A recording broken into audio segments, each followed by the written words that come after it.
আমাদের আগরতলার জয়পুরে আমরা আসার মানে আমি খালি গাড়িতে নাইমা খালি বাড়িতে গেছি। ওই সময় আপনার কিছু দুষ্কৃতিকারী অন্ধকারের মধ্যে গাড়িটা ছিল, ভাবছে যে আমি ছিলাম, আমার ড্রাইভারকে আক্রমণ করছে আর আপনার গাড়িগুড়ি সব ভেঙে দিয়েছে।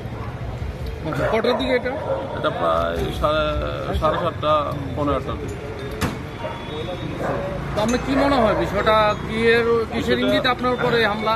এখন এটা রাজনৈতিক বিষয় হইব, নাইলে তো আমার তো আর কোনো শত্রু নাই বা এরকম কোনো ইয়ে নেই। কারণ ওইখানে জয়পুরে একজনকে অ্যারেস্ট করছে, ওকে এখন জিজ্ঞেস করলেই হবে। একটা মাছের দা নিয়ে এসে এলোপাতারি আপনার আক্রমণ গাড়ির মধ্যে। গাড়িটাতে শুধু আমার ড্রাইভারটাই ছিল, আর আমরা খালি নেমে বাড়ির দিকে আসছিলাম হেঁটে। আচ্ছা, আপনার ড্রাইভার কি এমনি আহত হয়েছে? হ্যাঁ, আহত হয়েছে, ওর গলায় একটু মানে দায়ের গিয়ে লেগেছে। কোথায় আছে এখন? এখানে আছে, আর বিএসএফ ওকে বাঁচালো হয়েছে। তো আপনি এখানে এই মুহূর্তে আপনি কি প্রশাসনের দ্বারস্থ হয়েছেন? হ্যাঁ, আমি পিএসকিউতে আসছিলাম স্যারের সঙ্গে দেখা করতে, যে আমাদের কি নিরাপত্তা আছে, আমরা কি আদৌ থাকতে পারবো না এই সন্ত্রাস চলবে। তো স্যার বলছে, আশ্বাস দিয়েছে যে এগুলো বন্ধ হবে। এখন আমি থানায় যাচ্ছি, এফআইআর করবো।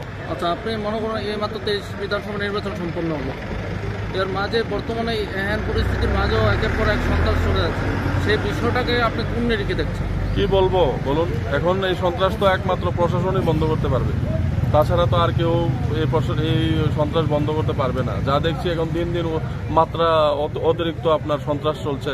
আপনার দেখুন না, সারা বিশালগড় জুড়ে সন্ত্রাস, রানীবাজার, মানে সব জায়গায় পুরো ত্রিপুরাতে, এডিসি বাদ দিলে আপনার পুরো এডিসির বাইরে পুরো ত্রিপুরাতেই সন্ত্রাস চলছে।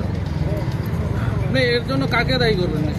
এর জন্য আমি কাকে দায়ী করবো? এলাকার যারা মানে যে দুষ্কৃতিকারীরা আছে, তারা তো কিছু নেতাদের ছত্রছায়াই এগুলো করছে। তাহলে এগুলো করতে পারবে তারা কোনো নেতার আশ্রয়ে?